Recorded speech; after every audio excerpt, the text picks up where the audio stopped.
the OBR still going to be around in 5-10 years' time? All the controversy is starting to make it less important. Very controversial, we've said, or become perhaps too controversial in recent years, with people like Liz Truss essentially saying the OBR's not fit for purpose. Robert, really great to see you. You're now the man who keeps, allegedly, you're trying to keep all our politicians and others honest about use of data and statistics. But you were the founding boss of the Office for Budget Responsibility. You ran it for 10 years. In recent years, the OBR has become quite a controversial organisation. I mean, I remember when it was set up, I used to think, God, dull as ditch water, independent. That was the aim. Anyway, you are absolutely, not you, but the OBR is now absolutely at the centre of all sorts of political arguments. I just want to focus on one aspect at the moment, which is that on all sensible analysis, because interest rates have gone up, the government has run out of what's known as headroom under its fiscal rules. It's another way of just saying it's run out of money if it's going to meet these self-imposed rules for keeping the nation's debt under some kind of control. Now, in your view, when there are these ups and downs at any particular moment in time in respect of meeting the fiscal rules, should the government go into emergency mode? It's run out of money, so should it now cut its spending plans, put up taxes? What's the rational approach, the rational use of these rules? Well, as you say, I mean, the tricky position to start with is that the interest rates at which government can borrow have gone up, not just in the UK, but in most countries. And that's largely down to expectations that, tariff policy, Donald Trump's tariff policy, is likely to push up inflationary pressure. So that pushes up the amount that it costs all governments to borrow. And in the UK, that seems to have gone up a bit more than it has done in most other places. So when the OBR is putting together its forecast, all other things being equal, and of course all other things aren't equal, they'll be needing to pencil in a higher debt interest bill in future years. And possibly lower growth, since growth in this country is also pretty disappointing at the moment. That's true. Typically, if you assume slower growth in the short term, the OBR will assume that gives you space for higher growth over the longer term. So by the time you get to the fourth, fifth year of their forecast, that probably makes less difference than the direct increase in the cost of borrowing.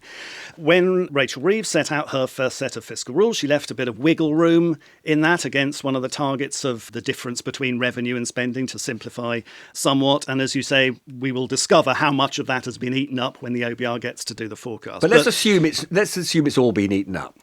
Well, the problem issue there, I think, is that the OBR in normal circumstances is producing a forecast twice a year to accompany the budget and the spring statement. And there's always going to be volatility and noise as you move from one forecast to the next. Because, for example, financial markets move. There may also be judgments. You may get new news about how quickly particular tax receipts are coming in and out.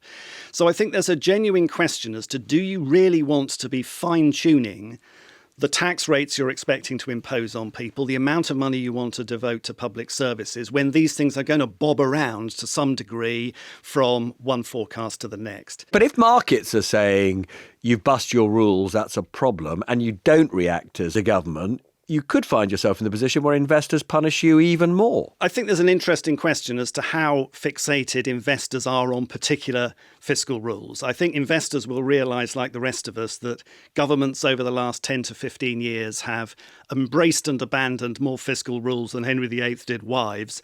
So the idea of getting too invested in a particular precise target is dangerous. And obviously, if as a chancellor or as a prime minister you say, we're absolutely committed to ensuring that this is met at every given moment, you're setting yourself a pretty hard task. So do we ditch them? Do you ditch the rules? I think rules are still helpful. You want governments to give people a sense of what they think good management of the public finances looks like. But one way, for example, to approach it would be to say, look, we're now moving to a world in which we're going to essentially set out 3-year spending plans every couple of years in what are called spending reviews. So maybe those are the points at which you want to say, look, we're now making some serious concrete decisions over the next couple of years. How does our revenue look? How do the fiscal targets look on that basis, rather than twiddling them in the intervening periods? We are getting a new OBR assessment on March the 26th, I think. We are getting a new spending review, the 3-year plans for individual departments. I think it'll be June the 10th or thereabouts, something like that. Now, I was talking to a very senior member of the government yesterday who said that if at the end of March the OBR says that 10 billion of headroom, of cushion in the public finances has gone negative, this person was saying the Chancellor will have to tell the markets that there will be spending cuts. They may not announce them, but there will have to be spending cuts, and it will accelerate moves to reform the welfare budget and accelerate moves to change what are often regarded as the incentives for people to go on to sickness and disability benefit rather than, if they lose their jobs, to stay on, essentially unemployment support. Because this is a government, a bit like the last government, that seems to believe, and I don't know in the end how much evidence there is for this, that there are some people who are saying they're disabled who could work but choose not to because they're better off if they basically sign themselves off work almost permanently because they're classified as disabled. Now, that's a really, let's be clear, that whole welfare reform, it's a very radical welfare reform. It'll be very controversial. But the question for me is, should all those moves to reform be accelerated simply because at the end of March it looks as though there's a bit less money than people thought there was? Well, I think welfare reform on that scale and those sorts of issues, successive secretaries of state for work and pensions have wrestled with those for years and how you design the system. You want to get that right, and you want to get it right for the medium term. So the idea of sort of speeding all that up. If the idea was to speed it up, do it in a way that you're less confident is going to work just because financial market expectations of the inflationary impact of Donald Trump's presidency have moved, as they might move in either direction between the March forecast and one in the autumn. Doesn't seem to me to be a terribly sensible idea. You want to clearly be looking at welfare reform, but that's it's not just for Christmas. That's a medium-term policy, and I think you want to be thinking about whether that's a sensible thing to do above and beyond whether there's a particular need to meet the rules in March, which the story may be different in October. What would you do if you were the Chancellor now? What would you do if you were Rachel Reeves in her office today? Like, to calm things down? Well, given my other current roles at the moment, my days of giving clear policy advice, unfortunately, are temporarily suspended at the moment. A little snippet, just as something in the boundaries of which you can tell us? Well, I think one thing which she's already indicated that she wants to do soon is obviously to give more detail and more substance to what the government's plans are for economic growth. So there was quite a bit of criticism, obviously, around the initial budget that wasn't doing much in that department. But essentially, that was a set of decisions around ensuring you had, or deciding how you were going to come up with the money to pay for public services and the inheritance on that score. The broader issues around economic growth. So John Kingman, former Treasury official, sort of did a very nice list of sort of the sorts of things that you might be thinking about there. So are you in favour of another runway at Heathrow, for example, which is one of the things John is in favour of? That decision has been going around the airport waiting to land for quite some decades. So I think his point is that you might get on with it. But fortunately, airport design is not my speciality. But progress on that sort of thing, decisions on, some areas of tax reform, decisions on what you want to do about education. Do you want to be thinking seriously about sort of the development prospects of what's called the Oxford to Cambridge corridor, another thing that he mentioned there? We've talked about that on this programme a number of times. I mean, I sort of take the view that although, there are issues of a sort of fairness sort, since, one of the things that Steph and I are obsessed with is how do you raise living standards in poorer parts of the country? And let's be absolutely clear, Oxford and Cambridge is not one of the more deprived parts of the country. It is also, when it comes to particularly technology, both are centres of excellence. They've got large numbers of growing businesses around them. If you join them up, it might have massive economic benefit in terms of generating bigger businesses faster.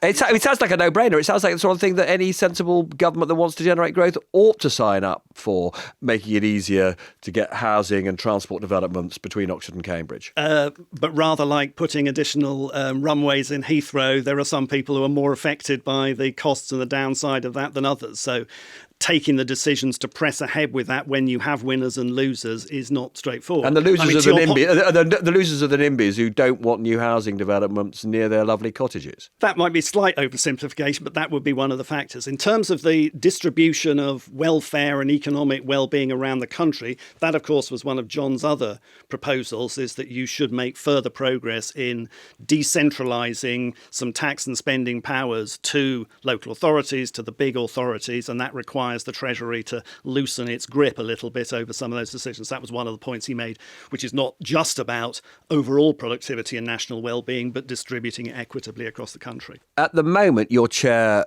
of the UK Statistics Authority. Perhaps the most important bit of data when it comes to whether it's Bank of England making decisions on interest rates, whether it's actually the Chancellor deciding what kind of stimulus is needed in a budget and where, is data on the level of unemployment. And one of the things that has been really shocking is the extent to which the Office for National Statistics has said it's putting out data that it doesn't have any confidence in. I suppose what I want to know from you is what went wrong and how do we fix this? Because, you get an organisation like the Resolution Foundation saying that we've all been operating on the basis that there are, I think it said there were almost 1 million people who are currently classified as not available for work, who in its view are in work. So that's a massive difference. Well, I think the labour market statistics are, as you say, an absolutely key input into the Bank of England's decision. There are other ones that matter as well, obviously the national accounts, GDP, measures of that sort. The challenge that's confronted the ONS in constructing the labour market statistics is in part of a more general issue, which is that it's become increasingly difficult and expensive to get the quality of outputs that you want from surveying households. So this is not unique to the UK. You've seen different countries find it harder to get the response rates that they want from questions. It's not just about the labour market. It could be about wealth and assets and other things like that as well. What's going on? Why was it that 10 years ago people would answer these questions and now they won't? This process had been in decline for some time and then accelerated over coming out of the pandemic. So you have issues like, are people basically as happy to share personal information as they used to be? Are they happy to let interviewers physically into their homes for, 45 minutes and a cup of tea to answer a series of questions? Is it harder to get access to secure gated accommodation? So actually reaching the people that you're supposed to ask. Is there a more general sense of lack of trust in public institutions and government that affects people's willingness to do that? Now, I think that has been an issue across lots of countries. It's been more of a difficulty here than in others. But why? Why is it more of a difficulty here than in other countries? A couple of reasons. One, relative to some countries, is that answering the questions is not compulsory. So in Australia, you are required to answer questions of this sort. In Singapore, you can be fined up to £600 for not essentially filling in the equivalent of the labour force survey. What's the position in America? Good question. I don't know. I don't think that's a compulsory. But there doesn't appear to be a crisis in America, is my point. Well, they also spend quite a lot more on their equivalent of the labour force survey, I think. I think the two, in addition to the compulsory, the other issue that I think has been a challenge for the labour force survey is it's a relatively long survey. It takes a relatively long time to complete it. Over the years, I think, understandably, governments have wanted to collect more information on different things, and that's got larger. So the ONS recognised this several years ago and put in train a move to something which they call the transformed labour force survey, which is essentially online first rather than going to people's homes first. And the aim then also is to have something... that the individuals will simply be sent a digital form. Is that what you're saying? That's right. You can then follow that up physically if you need to. So that is already being tested at the moment. There are challenges with that, again, because, for example, if you have a relatively long online survey, it's perhaps more likely that people will sort of give up on it halfway through than if they've got somebody sitting in front of them with a mug of tea in their hand. So the ONS is at the moment sort of trialling different options of, if you have a shorter one of these, are there particular questions that make people go, gulp, I'm going to save this file now and not carry on with it. And so those options are being explored at the moment, and we're going to be in a period for some time of essentially dual running this new model, which looks like being the long-term solution, but continuing to operate the labour force survey. Now, there were particular challenges as the response rate, the proportion of people who you ask who answer the thing, declined sharply after the COVID. It didn't recover as quickly after the pandemic. The ONS has put more resources into that. It's now bringing the response rate for the existing system higher up. But one of the challenges in both moving to the new system and in the existing one is that if you're trying to make improvements, the way these surveys work is that you start off by asking people some questions, and then you go back in each of the subsequent 4 quarters to re-ask those questions. So it's what's called a wave structure in the panel. So if you're testing or designing some new feature into this or a simplification, then you have to let it work its way through that process, which is why the ONS has warned people that for the time being, you end up with a sort of relatively volatile picture coming out of the labour force survey, and that you ought to, at the same time, look at other sources of labour market information, particularly the real-time information that you get out of HMRC, Revenue and Customs, because of the PAYE system, and also workforce jobs. So the bank and the OBR and others at the moment will be essentially looking at the range of numbers here to try to generate a full picture.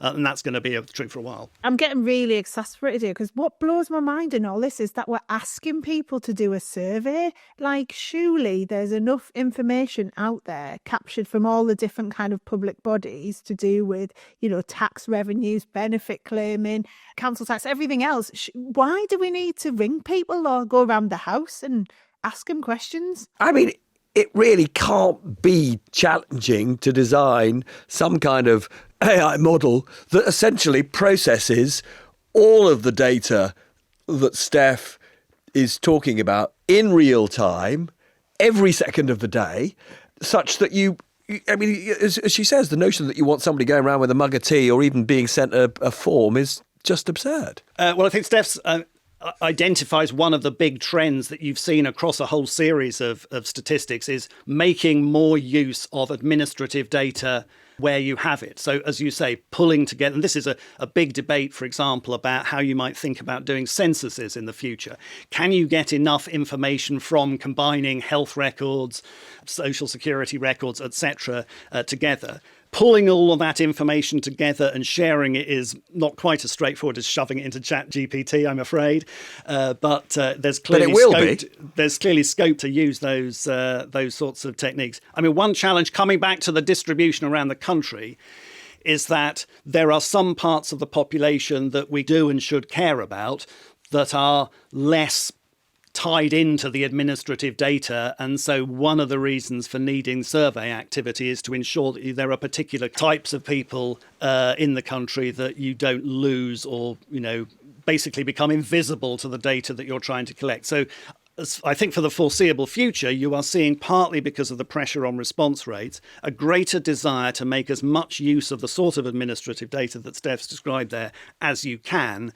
But the idea that you can basically abandon surveys altogether, I think is unlikely for the foreseeable future. Surely, though, like the private sector have a wealth of data on us, which is easily collected and in real time, as you say. I disagree with you in the sense of actually it would be quite hard to do this. I really don't think it would. It just needs a platform in which people, of different, whether it's the food bank, and when they get a referral, could they not just type it into the system? They do it into their own spreadsheet. Can that just not be a centralized thing where everything just goes into the same pot and some AI thing just works it out and gives you a summary of every single person? Like, it doesn't feel like, if a retailer can do that, if a retailer can know that next month I'm probably going to need a pair of tights, surely the government are going to be able to work it out from everything else. That's one question not asked in the labour force survey, as far as I'm aware. Well, I think one set of concerns around that and pulling this together is around privacy and ethics of this.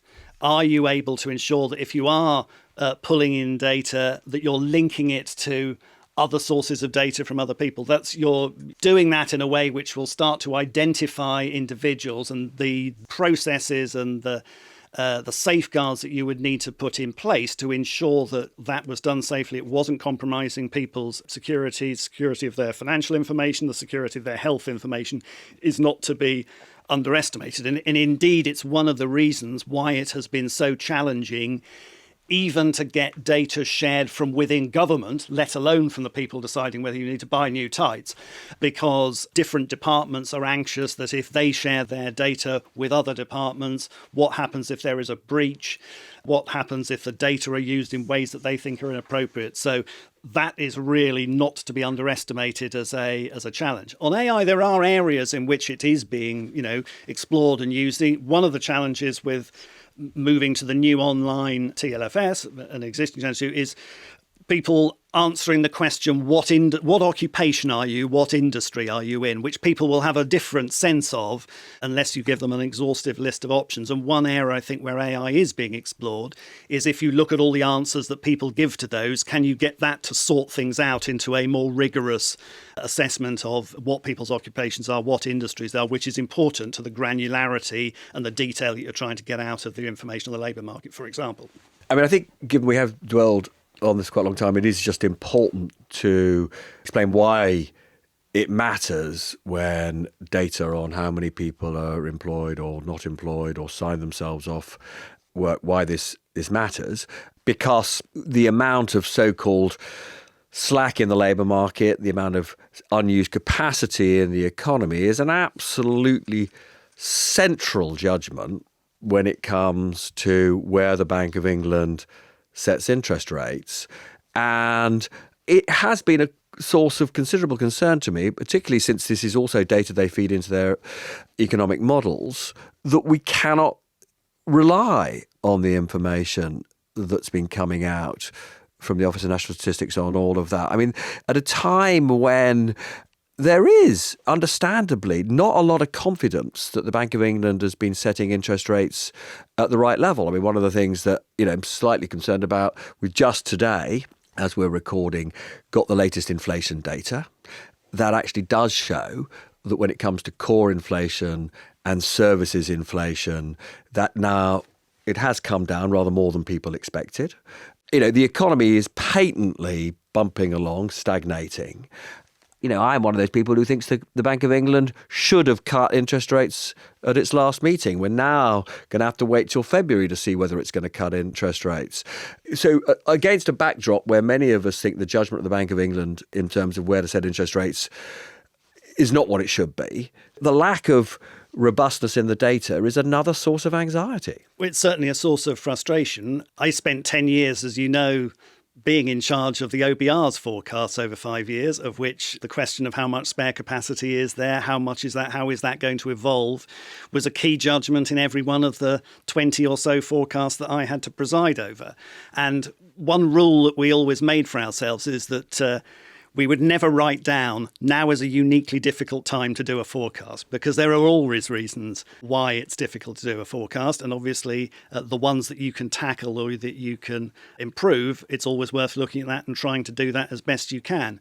But it is a fact of life that your understanding of where the economy has been, as well as where it is and as where it is going to be, evolves over time. So if you think back to when, we were in short pants economic reporters, I remember Kenneth Clarke's first budget, 1993, going to the Treasury Select Committee. At that stage, it looked as though the UK economy had shrunk by 4% during the course of the 1990s recession. It ended in a double dip. By the time I went to the OBR, looked back at what the numbers were saying, it was down to 2.5% and there was no double dip. So it's important, as for newspaper reporters as well as for other people, to recognise that when you're seeing the next month's GDP numbers, less so with inflation, obviously, because it's not revised, these are the early drafts of economic history that can end up changing quite a bit. And one needs to recognise that. Well, we talked about that only recently, the fact that we've set so much store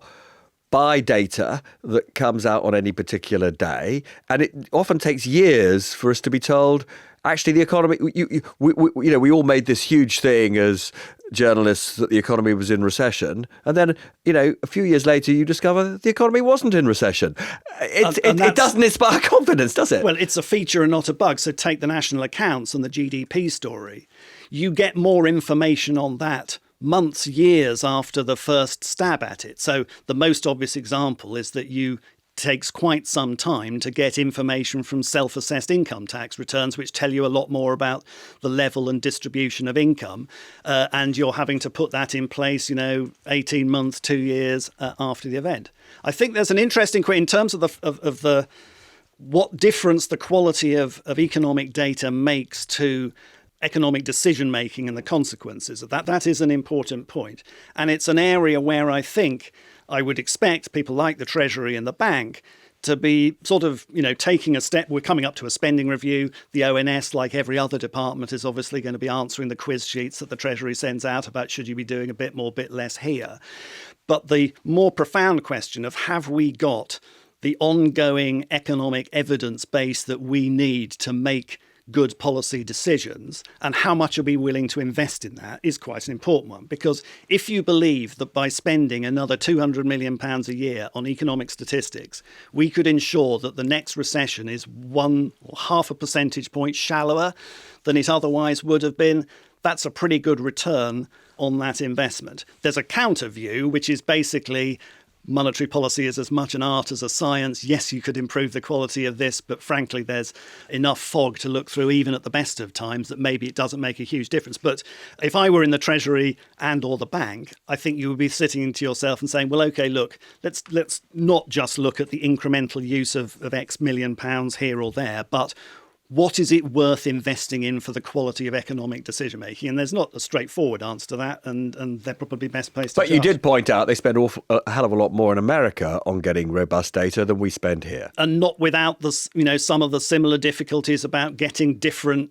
messages from surveys versus counts of people in work as well. So, as I say, I think that the distinction between whether you have a compulsory and a non-compulsory survey is obviously an interesting one. I don't think we have many good examples of people who've moved from non-compulsory to compulsory and, as it were, have seen how that works. Places like Australia, it's been in place for quite some time and they don't get 100% response rate. I don't think many people are fine for it, but it obviously establishes a sense that filling in a survey like this is an element of civic duty like jury service. Do you think growth is the right thing to measure in terms of how we look at the economy? Because as, we've just said, often it's revised and we find out it's different years later when really that's irrelevant. Should we not be, instead of focusing so much on growth and whether we're getting that, we focus on all the other things that actually matter to people? Because growth doesn't matter to people because it's not an individual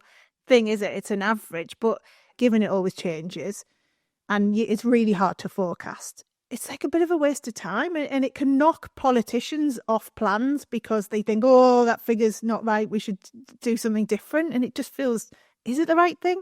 I think it's part of the information that you want to look at. I mean, the other things that you've described there, people's incomes, their well-being, what's going in jobs, it's not as though politicians aren't alert to that and aren't hearing Yes, of about course, that from of their course. from their But there is an elect- obsession with the GDP number.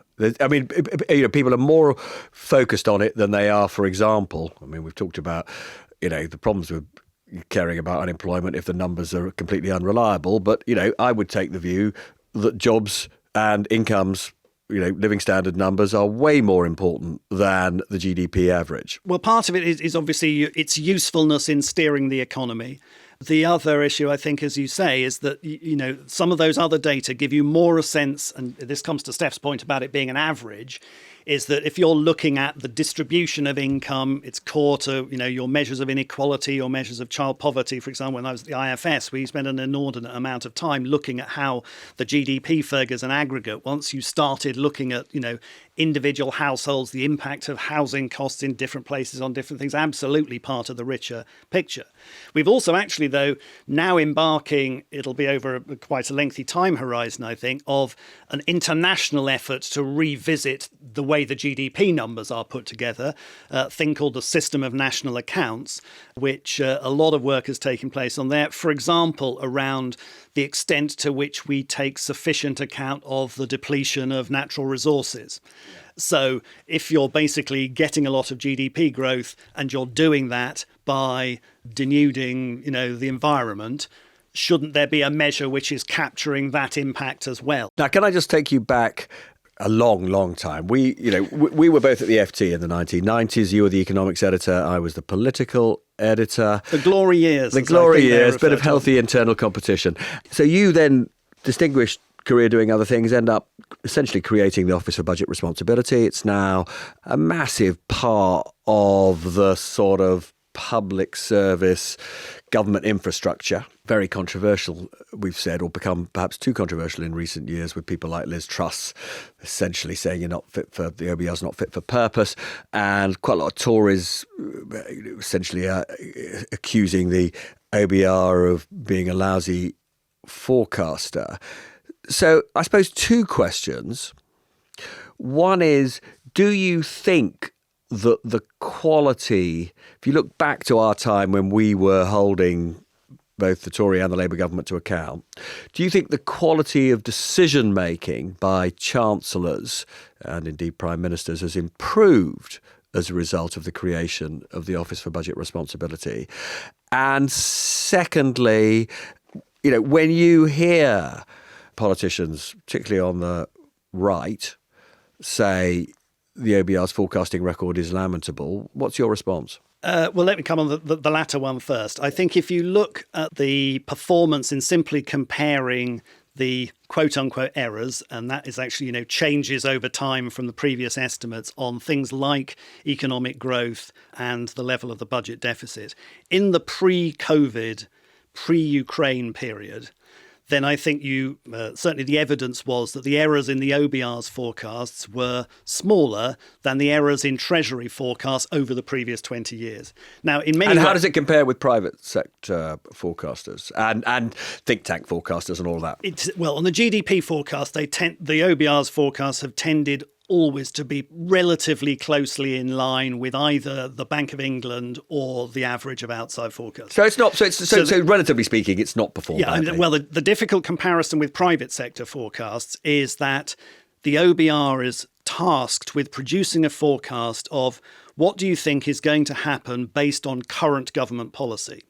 Now, most private sector forecasters are in addition going to say, how do I think that policy might change in the light of what is going to happen and what impact will that have? So you are not comparing apples with apples in quite the same way.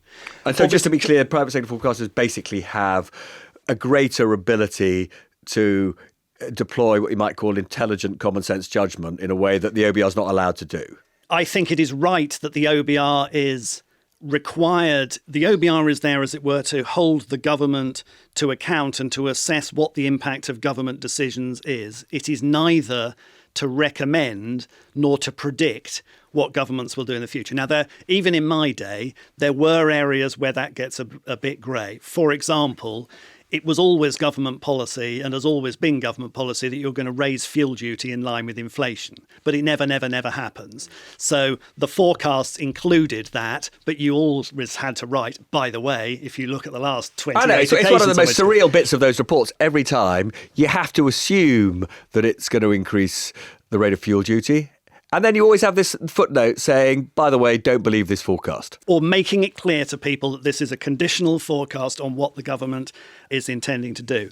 In addition to the critiques based on, do you agree with particular forecast judgments? And obviously that got a lot more difficult. The OBR was in no better position than anyone else to predict the impact of the Ukraine crisis on oil prices, etc. Back in my days at the OBR, a lot of the question was what do you think the impact of the austerity period on economic growth has been through the 2010s, for example. There's a separate set of critiques of the OBR, which is essentially that it, how can one put it, it gets in the way of legitimate ministerial policy ambitions to do exciting things. If you're on the right, for example, to have supply side improving tax cuts, on the left, a big, green public investment program, etc. And you get the criticism from both sides that the OBR, is unlikely to give an ambitious policymaker credit for that in the forecast that they produce. And just so to explain this to listeners, in concrete terms, one of, I think, the sort of slightly frustrating things for the current government is it has said it is going to massively reform planning rules. There will be all this additional building and investment that will get the growth rate up. The OBR has not improved or not increased its forecasts for underlying growth because, broadly, it says there isn't the evidence that A, this will happen, on the scale that the government wants it to happen, and B, that even if it does happen, that necessarily it'll get the growth rate up and the productivity up fast enough. So there's a combination there of what you might describe as a scepticism based on past experience, perhaps. There's also, though, in many cases... But do you understand politicians' frustration that they don't get that they don't, they're trying to do something bold and controversial, and the OBR just says, okay, well, maybe it'll happen, but, we're not going to improve any forecast of the public finances. We're not going to put it in the bank yet. No, exactly. There are areas, I think, for example, on policies to increase the supply of labour, changes in migration policy, etc. The OBR does, put that in more systematically, more transparently than it did in my day, which is probably a good thing. But I think it's not just a matter of scepticism. I think often timescale is key here because policies of this sort, a sudden announcement of, we're going to have some dramatic new development between Oxford and Cambridge or runways, etc. The chances of much of that in terms of its impact on the underlying growth performance of the economy showing up within the 5-year horizon that the OBR is instructed to forecast over is not often terribly realistic. So even if you did think that this is a tremendously good policy, another runway is going to do amazing things for growth, it ain't going to happen by year 4 or year 5. So if we ditch the OBR then, do you think politicians would be more ambitious? But that's the point I really make to come back to, which you didn't answer, right? Were Ken Clarke and Gordon Brown, in a sense, better or worse chancellors than, let's say, George Osborne, who created the OBR, Philip Hammond, who had to live with it, Rachel Reeves today? Has the OBR been a positive force in terms of rational decision-making by chancellors? My judgment would be that chancellors have behaved better and made more sensible decisions during the period that the OBR exists than they would be likely to have been made otherwise. I think the difficulty with comparisons with the earliest is that the circumstances confronting Kenneth Clarke, Gordon Brown, George Osborne, Rachel are so time-specific to the moment that it's very hard to make that judgment. How would each of those have behaved confronted with the inheritance that the other ones had? So I think one area, for example, where the OBRs work on the longer term outlook for the public finance, so not just the 5 years, but 50 years ahead. There was a more informed discussion about should you link the state pension age to life expectancy, thinking about, well, how would reforms to the long-term student loan system unfold? taking more notice of sort of contingent liabilities and risks on the government's balance sheet. I think there's been more attention to all of that. But that said, But the the- OBR comes up with these very long-term forecasts, which basically say we're bust 10, 20, 30 years away. You know, the forecasts of the OBR are incredibly scary in terms of how we are accumulating all these enormous liabilities about which we're doing nothing, whether it's from climate change, whether it's from longevity. So it's great to have these reports, but it hasn't changed the short-term nature of decision-making, has it? Well, I will say I think it's helped. So things like the decision on how you want to, structure the pension scheme over the longer term. Having that long-term analysis there is another factor that's going to be in people's minds. How decisive it is in any one moment or not, less clear. I think that, as you say, with those long-term pictures, you can say, well, whenever they publish one of these things, there's always a ski jump pattern in the chart and you're heading off to some very large debt number in the future, which is true.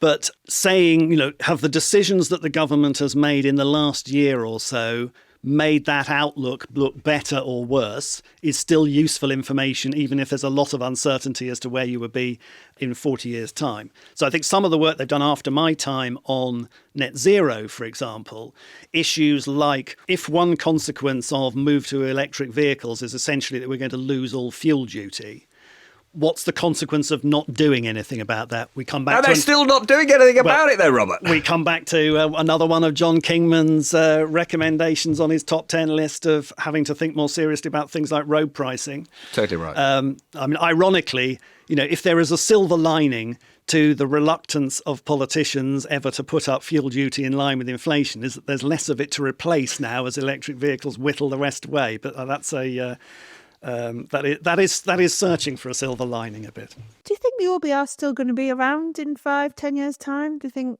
all the controversy is starting to make it less important? Do you think, we might get a future government that comes in and just gets rid of it? I don't think so. These sorts of institutions exist in other countries, and some of them have had a tricky period. The Hungarian one was essentially defanged considerably, not quite abolished entirely. No, I think that the valid case for saying that you have independent analysis and independent assessment of what the outlook looks like, and crucially, somebody who's able to say, and this is what the uncertainties are like. There's no sensible chancellor would bet the farm on any particular forecast being correct.